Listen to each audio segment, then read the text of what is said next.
ಹಿಂದೂ ಧರ್ಮದಲ್ಲಿ ಗೋವಿನ ಮಹತ್ವ. ಗೋವುಗಳು 33 ಕೋಟಿ ದೇವದೇವತೆಗಳ ಬೀಡು.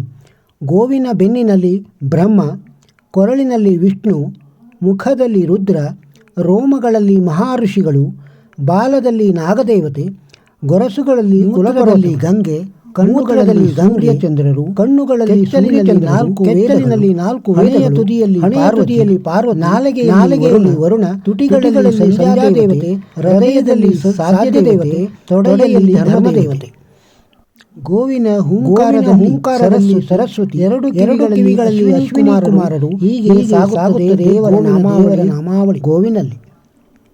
ಮೂರ್ಖರ ಸಂತೆಯಲ್ಲಿ ಮೌನವಾಗಿರಬೇಕು. ಬುದ್ಧಿವಂತರ ಜೊತೆಯಲ್ಲಿ ಬುದ್ಧನಂತೆ, ಸಾಧು ಸಂತರ ಜೊತೆಯಲ್ಲಿ ಸೌಮ್ಯವಾಗಿ, ಸಂಬಂಧಿಗಳ ಜೊತೆಯಲ್ಲಿ ಸಂಸ್ಕಾರದಿಂದಿರಬೇಕು. ದೀನರ ಜೊತೆಯಲ್ಲಿ ಧರ್ಮನಾಯನಂತಿರಬೇಕು. ಹೀಗೆಯೇ ಒಂದು ದಿನ ಮರೆಯಾಗಿರಬೇಕು.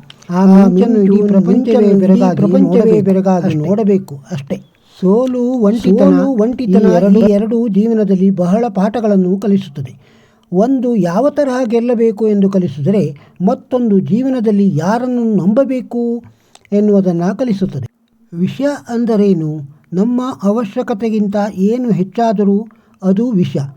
ಅದು ಅಧಿಕಾರವಿರಬಹುದು, ಐಶ್ವರ್ಯ, ಹಸಿವು, ದುರಾಸೆ, ಸೋಮಾರಿತನ, ಪ್ರೇಮ, ಆಕಾಂಕ್ಷೆ, ದ್ವೇಷ ಅಥವಾ ಯಾವುದಾದರೂ ಇರಬಹುದು.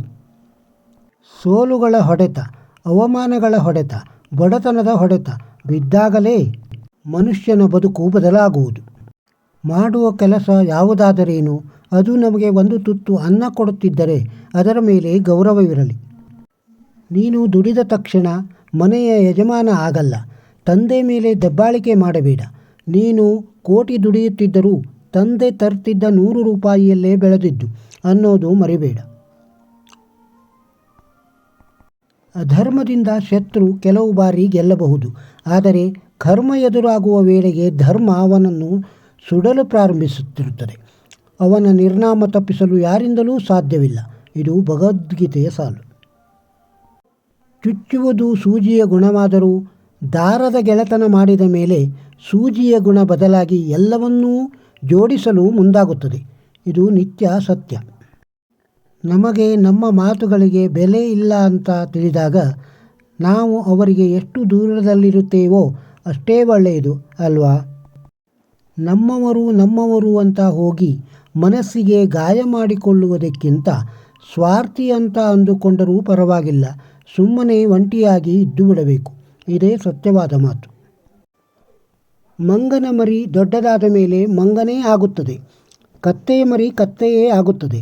ಆದರೆ ಮನುಷ್ಯನ ಮರಿ ಹಾಗಲ್ಲ. ಮಂಗನೂ ಆಗಬಹುದು, ಕತ್ತೆಯೂ ಆಗಬಹುದು ಅಲ್ಲವೇ? ನೀರಿಗಿಂತ ತಿಳಿಯಾದದ್ದು ಜ್ಞಾನ, ಭೂಮಿಗಿಂತ ಭಾರವಾದದ್ದು ಪಾಪ, ಕಾಡಿಗಿಂತ ಕಪ್ಪಾಗಿರುವುದು ಕಳಂಕ, ಸೂರ್ಯನಿಗಿಂತ ಪ್ರಖರವಾದದ್ದು ಕೋಪ, ಗಾಳಿಗಿಂತ ವೇಗವಾದದ್ದು ಮನಸ್ಸು, ಮಂಜಿಗಿಂತ ಹಗುರವಾದದ್ದು ಪುಣ್ಯ. ಇವತ್ತಿನ ಮಾಹಿತಿ ನಿಮಗೆ ಇಷ್ಟ ಆದರೆ ಲೈಕ್ ಮಾಡಿ. ಮತ್ತಷ್ಟು ಮಾಹಿತಿಗಳಿಗೆ ಚಾನಲ್ ಸಬ್ಸ್ಕ್ರೈಬ್ ಆಗದಿದ್ದರೆ ಸಬ್ಸ್ಕ್ರೈಬ್ ಮಾಡಿಕೊಳ್ಳಿ. ಮತ್ತೊಂದು ಹೊಸ ಮಾಹಿತಿಯೊಂದಿಗೆ ಸಿಗೋಣ. ನಮಸ್ಕಾರ.